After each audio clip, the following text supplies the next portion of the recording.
बच्चों, आज हम बात करेंगे जो उत्तर मध्य प्रदेश माध्यमिक शिक्षा परिषद के द्वारा आपका सैंपल पेपर बनाया गया 2021-22 के लिए, जो कि है आपका क्लास 10th संस्कृत के लिए।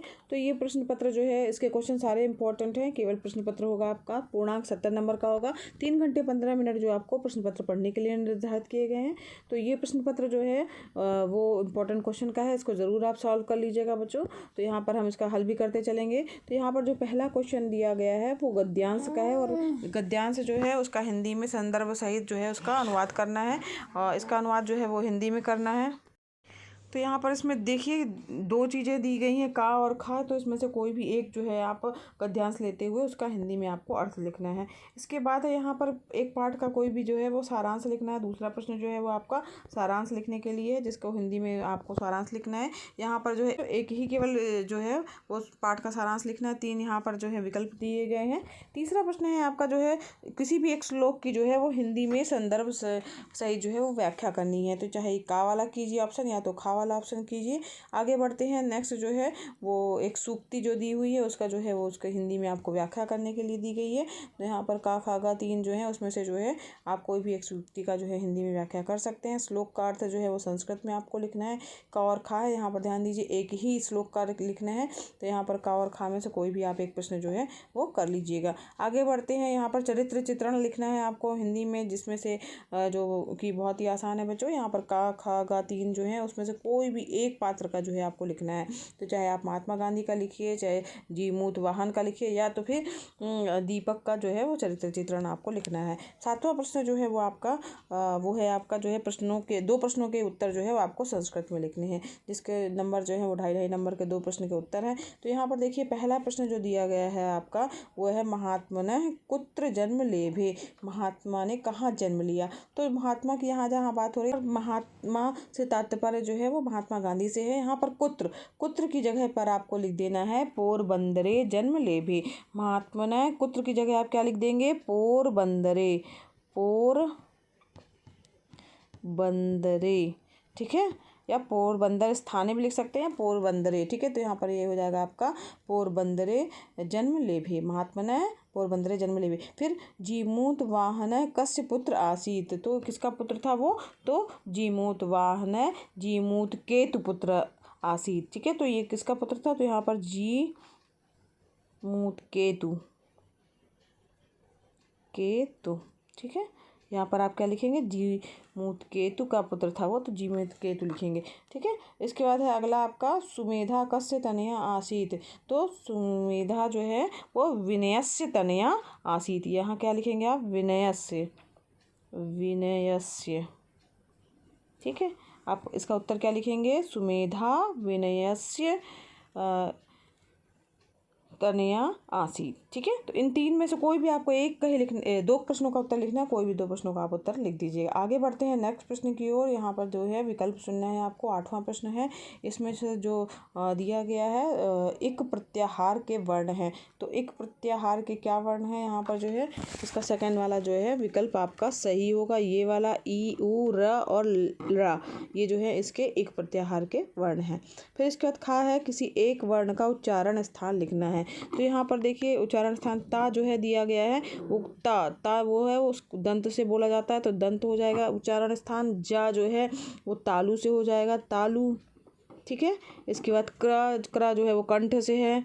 ठीक है, और इसके बाद जो है पा जो है वो ओष्ठ से है। तो इसमें से कोई भी आपको एक लिखना है, कोई ज़रूरी नहीं है। चारों मैंने बता दिए, चारों आप पढ़ लीजिएगा, चारों इंपॉर्टेंट है। ठीक है, इसमें से कोई भी एक आपको करना रहेगा। तो यहाँ पर 9वें प्रश्न की ओर बढ़ते हैं हम अपने।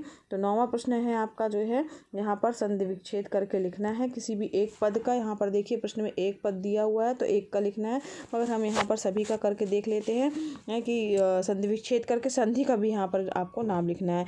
हरिम वंदे। तो हरिम, तो यहाँ पर जो इसका क्या हो जाएगा, हरिम। ठीक है, हरिम प्लस वंदे, हरिम वंदे। और यहाँ पे संधि कौन सी हो जाएगी, वो हो जाएगी आपकी मनुस्वारः संधि। तो यहाँ पर आप क्या लिख दीजिएगा, मनुस्वारः।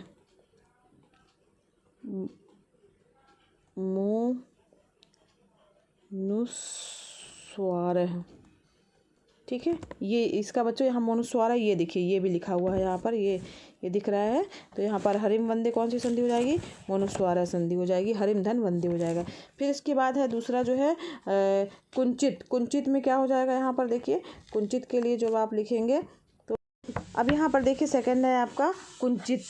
कुंचित में कुम धन चित, कुंचित हो जाएगा, ये परसवर्ण संधि हो जाएगी आपकी, ठीक है। तो सेकंड वाला आपका हो गया कुम धन चित परसवर्ण संधि हो गया, ठीक। अब यहाँ पर देखिए नमस्ते है और निर्दय है। तो नमस्ते के लिए जो हो जाएगा नमः धन ते, क्या हो जाएगा यहाँ नमस्ते के लिए नमः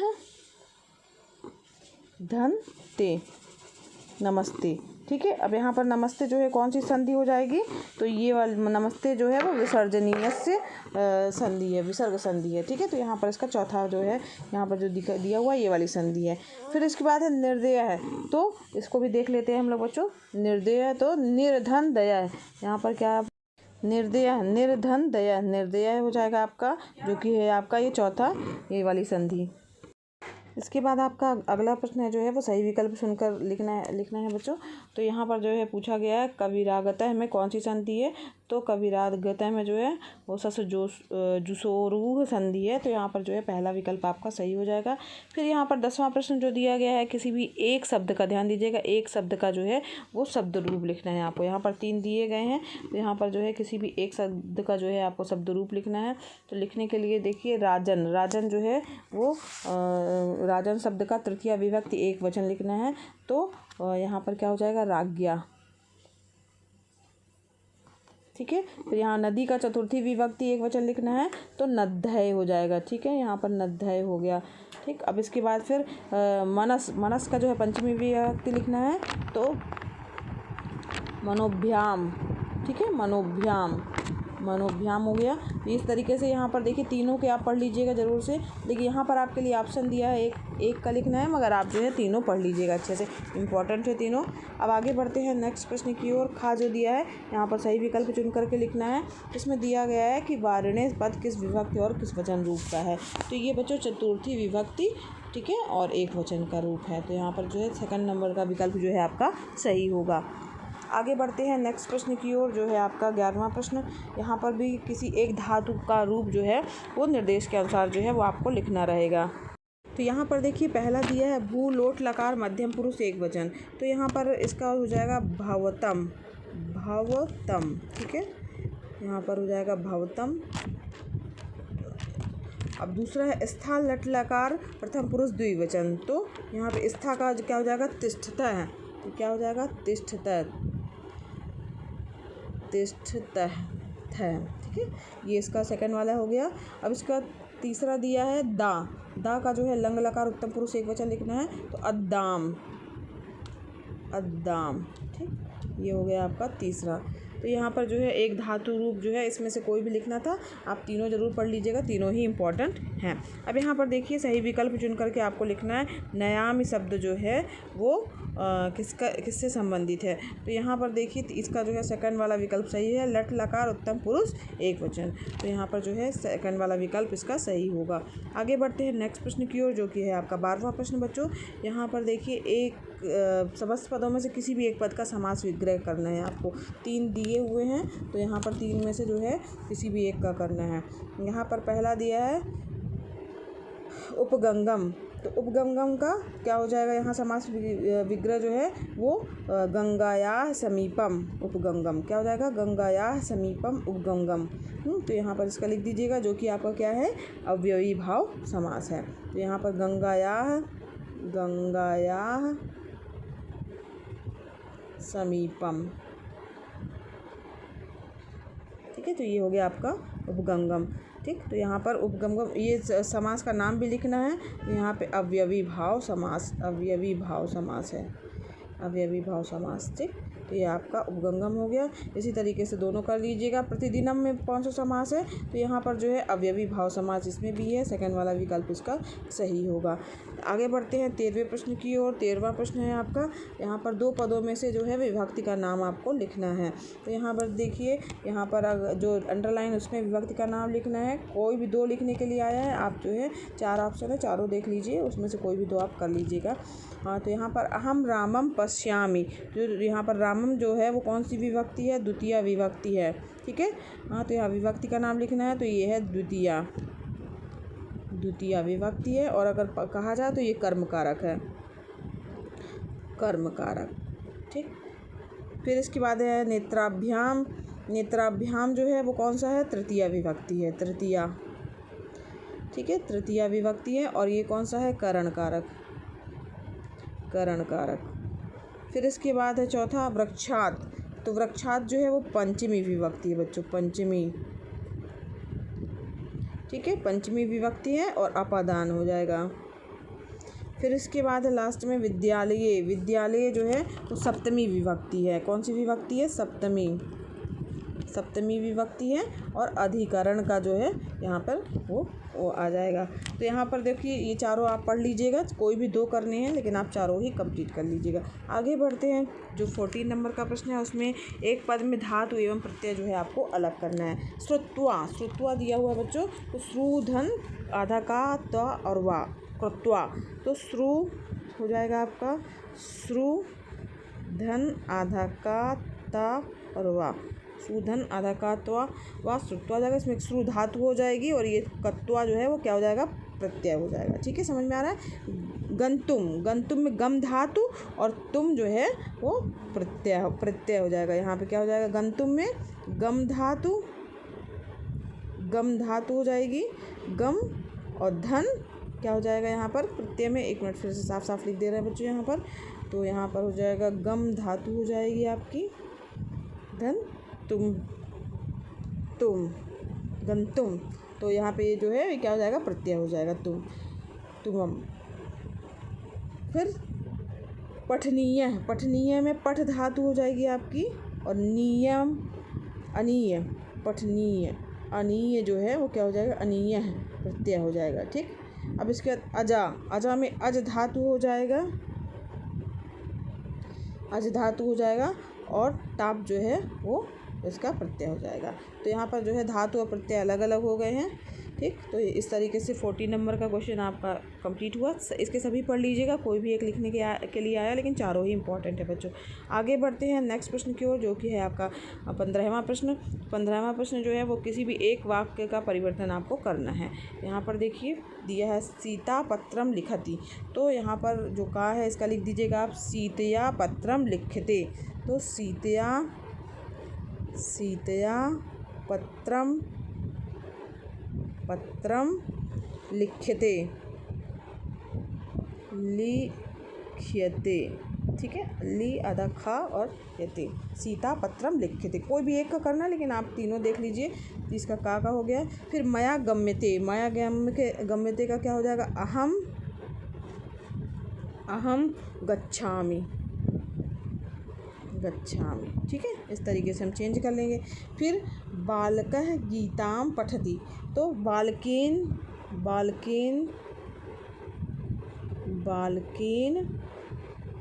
गीतां पठ्यते, गीतां, और फिर क्या हो जाएगा? पठति की जगह क्या हो जाएगा? पठ्यते। ठीक है, तो इस तरीके से ये तीनों हो गए आपके का ख ग कंप्लीट। तो इसी तरीके से आपको लिखना है। आगे बढ़ते हैं, नेक्स्ट क्वेश्चन है 16वां क्वेश्चन बच्चों आपका। यहाँ पर जो है संस्कृत में आपको अनुवाद करना है कि आप लोग यहाँ पर देखिए अनुवाद करने के लिए जो है वो 6 टोटल सेंटेंस दिए गए। इनका जो है आपको अनुवाद करके आप लोग बोलते हैं। यहाँ पर जो है संस्कृत में इसका अनुवाद, हिंदी में लिखे हुए वाक्य आपको संस्कृत में लिखना है। तो आप लोग के लिए क्या हो जाएगा? भवन्तः वदति, भवन्तः वदन्ति। ठीक है, तो तुम राम या हरि जाता है। तो तुम के लिए क्या हो जाएगा? त्वम, राम के लिए राम है, और हरि वा गच्छति। ठीक है, तो ये हो गया आपका सेकंड वाले का, त्वम रामः हरि वा गच्छति। फिर इसके बाद है लड़की को पढ़ना चाहिए। तो क्या हो जाएगा? बालिकाम पठे, बालिकाम पठे। ठीक है, पठे। फिर इसके बाद इस समय तुम कहाँ जा रहे हो? तो त्वं कुत्र गच्छसि। इदानीं त्वं कुत्र के बाद गच्छसि। ठीक है, यहाँ पर हो गया इस समय तुम कहाँ जा रहे हो। ठीक, क्वेश्चन मार्क चिन्ह लग जाएगा। बंदर पेड़ पर चढ़ता है तो वानरः बिंदी लगेगी यहाँ पर। वानरः वृक्षे आरोहति। ठीक है, वानरः वृक्षे आरोहति। ठीक, फुल स्टॉप हो गया इसका। सीता राम के साथ वन गई, तो यहाँ पर क्या हो जाएगा, सीता रामेण सह वनम अगच्छत। ठीक है, तो यहाँ पर ये इसके संस्कृत में अनुवाद हो गए। 6 हमने कर लिए हैं, यहाँ पर 6 के ही करने थे। आगे बढ़ते हैं 17वें प्रश्न की ओर बच्चों। 17वां प्रश्न है आपको किसी एक विषय पर संस्कृत में 8 वाक्यों में निबंध लिखना है। तो किसी भी एक पर आप जो है निबंध आप लिख लीजिएगा इसको। फिर अगला प्रश्न है 18वां प्रश्न है, यहाँ पर किन्हीं 4 पदों का संस्कृत वाक्यों में प्रयोग कीजिए। तो यहाँ पर संस्कृत में वाक्य बनाने हैं। यहाँ पर बहुत ही आसान है। पहला वाला तो गणेशाय दिया है, तो इसको आप लिख सकते हैं श्री गणेशाय नमः। श्री गणेशाय नमः। ठीक है, तो ये तो आप सुने भी होंगे, अक्सर बना भी सकते हैं। त्वम, तो त्वयं आपणं गच्छसि। त्वम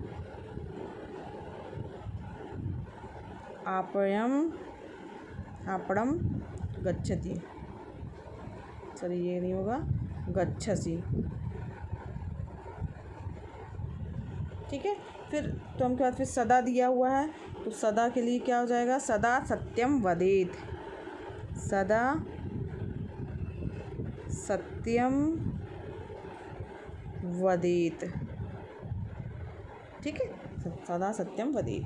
फिर अत्र, तो अत्र के लिए क्या लिख सकते हैं, रामः अत्र किम करोति। रामः अत्र किम करोति। ठीक है, इस तरीके से इसको आप लिख सकते हैं। फिर उभयतः जो है, अब इसका यहाँ देखिए क्या लिखेंगे, उभयतः का ग्रामम उभयतः वृक्षा सन्ति। ग्रामम उभयतः वृक्षा सन्ति। ठीक है, इस तरीके से ये यहाँ तक हो गया। अब इसके बाद फिर गच्छामः का यूयम गच्छामः।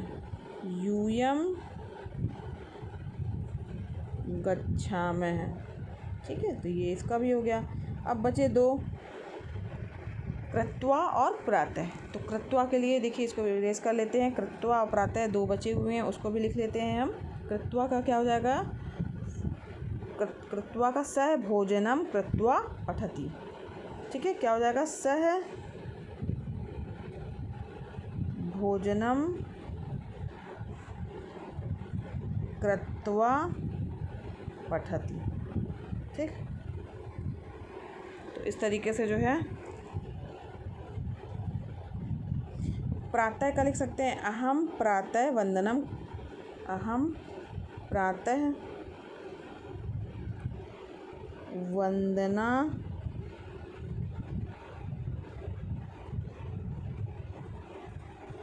करोमि।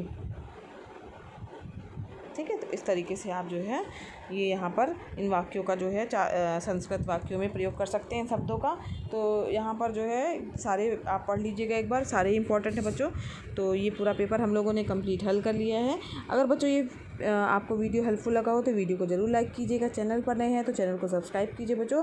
साथ ही बच्चों क्लास 10th की जो प्लेलिस्ट बनी हुई है, प्लेलिस्ट में भी विज़िट कीजिए, वो भी आपके लिए हेल्पफुल है। क्लास 10th मैथ्स की पूरी प्लेलिस्ट बनी हुई है, आर्ट की पूरी प्लेलिस्ट बनी हुई है, तो उनको देखिए, समझिए और जो है वो आपके लिए हेल्पफुल हो सकते हैं। तो एक बार ज़रूर विजिट करिएगा। और बच्चों साथ ही ये वीडियो क्लासेस फ्री हैं, तो अपने फ्रेंड्स को भी शेयर कीजिए ताकि वो भी इसका लाभ ले सकें। मिलते हैं नेक्स्ट वीडियो में।